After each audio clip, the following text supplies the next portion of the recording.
நேயர்கள் அனைவருக்கும் அன்பான வணக்கம். இந்த தொகுப்புல மார்கழி மாதத்திற்குண்டான பலன்களை தான் பார்க்க போறோம். மார்கழி மாதத்தை தேவர்களோட மாதம் அப்படின்னு குறிப்பிடுவாங்க. அதாவது கடவுளை வழிபடும் மாதமாகும். இறைவனை வழிபடுவதற்காக இந்த மாதம் ஒதுக்கப்பட்டிருக்குது. அதனால எந்த விதமான மங்கள நிகழ்ச்சிகளும் இந்த மாதத்தில் நடத்த மாட்டாங்க. சைவ ஆலயங்களிலும் சரி, வைணவ ஆலயங்களிலும் சரி, சூரிய உதயத்திற்கு முன்னதாவே பூஜை, ஆராதனை இது எல்லாமே நடத்தப்படும். இந்த மார்கழி மாதத்துல தட்சிணாயன காலம் மார்கழியோடு முடியுது. சூரியனுடைய தெற்கு இயக்கம் முடிவடையும் காலம் அப்படின்னு கூட சொல்லலாம். இந்த நேரத்தில் சூரியனோட கதிர்வீச்சு பல பிரச்சனைகளை தரக்கூடும். இந்த மார்கழி மாதம் இறைவனுக்கு உரிய மாதம் அப்படின்னு நம்ம சொன்னோம். ஆனால் மற்ற மாதங்களில் ஒரு நாளோ ஒரு கிழமையோ மட்டும்தான் இறைவனுக்கு உகந்ததாக இருக்கும். ஆனால் மார்கழியில் மட்டும்தான் அந்த மாதம் முழுவதுமே இறைவனுக்கு உகந்ததாக போற்றப்படுது. இந்த மார்கழி மாதம் 1ஆம் தேதி முதல் 29ஆம் தேதி வரைக்கும் இருக்குது.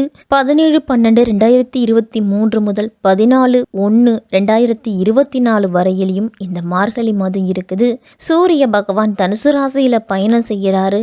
தனுசு ராசிக்கு அதிபதி குரு பகவான். குரு பகவான் வீட்டுல சூரியன் செவ்வாயோட கூட்டணி சேரும்போது மேஷம் முதல் மீனம் வரை இருக்கக்கூடிய 12 ராசிக்காரர்களுக்கும் எப்படிப்பட்ட பலன்கள் எல்லாம் கிடைக்கும் அப்படின்னு விரிவாவே பார்க்கலாம். இந்த மார்கழி மாதத்துல கிரகங்களோட நிலைகள்லாம் எப்படி இருக்கு அப்படின்னு முதல்ல பார்த்துடுவோம். சூரியன் தனுசு ராசியில இருக்கிறாரு. செவ்வாய் விருச்சிக ராசியில மார்கழி மாதம் 11ஆம் தேதி வரைக்கும் இருக்கிறாரு. அதன் பிறகு தனுசு ராசிக்கு போறாரு.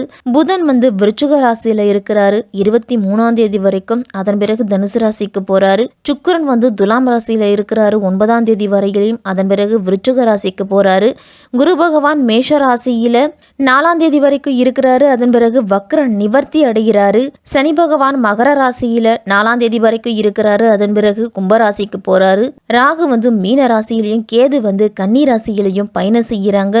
இப்படிப்பட்ட சூழ்நிலையில தான் இந்த மார்கழி மாதம் பிறக்குது. மற்றவர்களின் மனதை ஈர்க்கும் விதத்தில் பேசுபவர்கள் தான் மகர ராசிக்காரர்கள். அதே மாதிரி வியூகங்கள் வகுக்கிறதுல வல்லவர்கள் அப்படின்னு சொல்லலாம். எண்ணிய காரியம் எல்லாமே தடையின்றி நடக்கும்னு நினைக்காதீங்க. சின்ன சின்ன இடையூறுகள் மனதை வேதனைப்படுத்தும் உங்களை. இந்த மாதம் உங்களுடைய ராசிநாதன் சனி பகவான் உங்க ராசியிலேயே சஞ்சரிக்கிறாரு. அதனால தொழில் ஸ்தானாதிபதி சுக்கிரன் சொந்த வீட்டிலும், லாபாதிபதி செவ்வாய் லாபஸ்தானத்திலையும் சஞ்சரிக்கிறாங்க. அதனால 3 கிரகங்கள் பலம் பெற்று சஞ்சரிக்கிறதால முன்னேற்றம் கூடும். உங்களுக்கு தொழில வளர்ச்சியும் எதிர்பார்த்த லாபமும் கிடைக்கும்.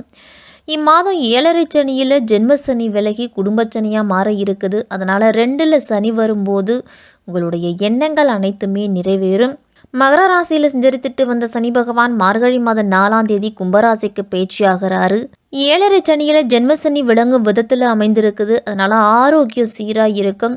குடும்பச்சனி நடைபெற போகுது. கடந்த காலத்துல இருந்துட்டு வந்த நிம்மதி குறைவு இனிமேல் இருக்காது. போக போக உங்களுக்கு குரு சனி பகவான் நன்மைகளையே வழங்குவாரு. குறிப்பா குடும்ப உறவு அப்படிங்கிறது பலப்படும். உத்தியோகத்துல பரிசீலனையில் இருந்த பதவி உயர்வுலாம் உங்களுக்கு கிடைக்கும். வியாபாரம் உங்களுக்கு சுமாராத்தான் நடந்திருக்கும். வரவுக்கும் செலவுக்கும் சரியா இருக்கும். அடுத்த வீட்டு விஷயத்துல அனாவசியமா தலையிட வேண்டாம். வெளியூர் பயணம் செய்யும் பொழுது பணத்தையும் ஆவணங்களையும் பத்திரமா வச்சுக்குங்க. அரசாங்க ஊழியர்களுக்கு மேலதிகாரிகள் மூலமா இடையூறுலாம் ஏற்படலாம்.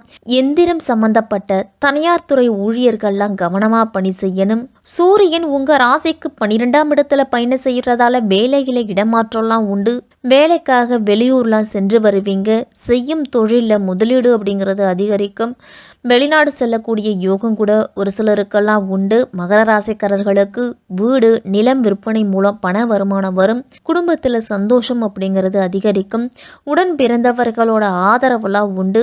ஷேர் மார்க்கெட் தொழிலெல்லாம் நல்ல லாபம் கிடைக்கும். குடும்பச்சனி காலமாக இருக்கிறதால பேசும் வார்த்தைகளில் கவனத்தோடு இருக்கணும். சின்ன சின்ன சண்டை சச்சரவுகள் வருவது சகஜம்தான்.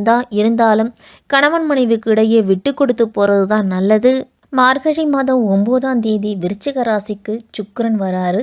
உங்கள் ராசிக்கு பூர்வ புண்ணியம் மற்றும் தொழில்ஸ்தானத்துக்கு அதிபதியான சுக்கிரன் லாபஸ்தானத்துக்கு வராரு. அதனால பொருளாதார பிரச்சனைகளுக்கு தீர்வு அப்படிங்கிறது கிடைக்கும். பணவரவும் அதிகரிக்கும். சேமிப்பு அப்படிங்கிறது உயரலாம். இந்த மாதம் உங்களுடைய முயற்சிகளுக்கெல்லாம் நல்ல பலன் அப்படிங்கிறது கிடைக்கும். பிள்ளைகளுக்கெல்லாம் படிப்புக்கு ஏற்ற வேலை கிடைத்து அதன் மூலம் உதிரி வருமானங்கள் சேரும். இந்த மாதத்தில் கல்யாண முயற்சிகள் செய்துட்டு இருந்தீங்க அப்படின்னா அந்த முயற்சியில் ஒரு சில பலன் அப்படிங்கிறது உண்டு. பணிபுரிய இடத்துல உங்களுடைய திறமைக்குரிய அங்கீகாரம் அப்படிங்கிறது கிடைக்கும். வெளியூர் பயணங்கள் மூலம் உங்களுக்கு நல்ல ஆதாயம் உண்டு. நட்பு வட்டாரம்லாம் விரிவடையும். மனதில் இருந்து வந்த குழப்பங்கள் நீங்கி தெளிவு ஏற்படுவதோடு துணிச்சலும் அதிகரிக்கும். உங்களுக்கு கலைகள்லாம் ஆர்வம் அப்படிங்கிறது உண்டாகும்.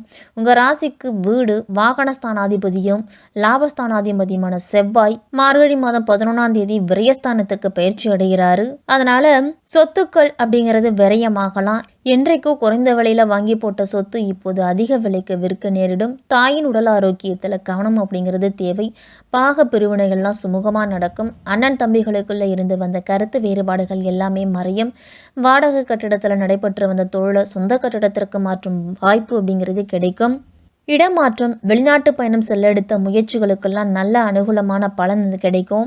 பூமி விற்பது வாங்குவது தொடர்பான பணிகள் எல்லாம் கூடுதல் கவனத்தோடு இருக்கணும். சகோதரருடன் ஏற்பட்ட மன வருத்தங்கள்லாம் நீங்கும். உங்க ராசிக்கு ருணரோகம் மற்றும் பாக்கியஸ்தானத்துக்கு அதிபதியான புதன் வக்கரம் முடிந்து 22ஆம் தேதி உங்க ராசிக்கு விரயஸ்தானத்துக்கே வராரு. அதனால நீண்ட தூரத்துல இருந்து வரக்கூடிய தகவல் அப்படிங்கிறது நல்ல தகவலா இருக்கும். வெளிநாட்டு பயணங்கள்லாம் மேற்கொள்ள எடுக்கும் முயற்சிகள்ல நல்ல பலன் உண்டு. ஆன்மீக பயணங்கள்லாம் சென்று வருவீங்க. மனதுக்கு மகிழ்ச்சி தரும் சம்பவங்கள்லாம் அதிகம் நடக்கும். எதிர்பாராத செலவுகள்லாம் வரக்கூடும். அடுத்தவர்கள் பிரச்சனைகள்ல தலையிடுவது ஆலோசனை கூறுவது இதை எல்லாத்தையும் தவிர்த்துக்குங்க. எந்த ஒரு காரியத்தை செய்து முடிப்பதிலையும் கூடுதலா நீங்க உழைக்க வேண்டி இருக்கும்.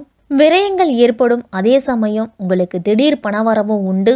விரயங்கள் வரும்பொழுது அதை சுப விரயங்களா மாத்திக்கிறது தான் நல்லது. உங்களுக்கு குரு பகவான் மார்கழி மாதம் 4ஆம் தேதி வக்கர நிவர்த்தியாகிறாரு. உங்க ராசிக்கு 3க்கும் 12க்கும் அதிபதியானவர் குரு. அவரு அர்த்தாஷ்டம குருவா சஞ்சரிக்கிறாரு. 4ல குரு பலம் பெறுவது அவ்வளவு நல்லதல்ல. வாழ்வில் ஏற்படும் வளர்ச்சிக்கு இடையூறுகள்லாம் ஏற்படும். போதுமான ஓய்வும் ஆகாரத்துல கட்டுப்பாடும் இல்லை அப்படின்னா மருத்துவ செலவுக்காக ஒரு தொகையை நீங்க எடுக்க வேண்டியிருக்கும். இந்த மாதத்துல வாங்கி போட்ட இடத்துல வில்லங்கங்கள்லாம் ஏற்பட்டு மனக்குழப்பத்தை உருவாக்கும். தொழிலில் பங்குதாரர்களோட அச்சுறுத்தல்லாம் ஏற்படலாம்.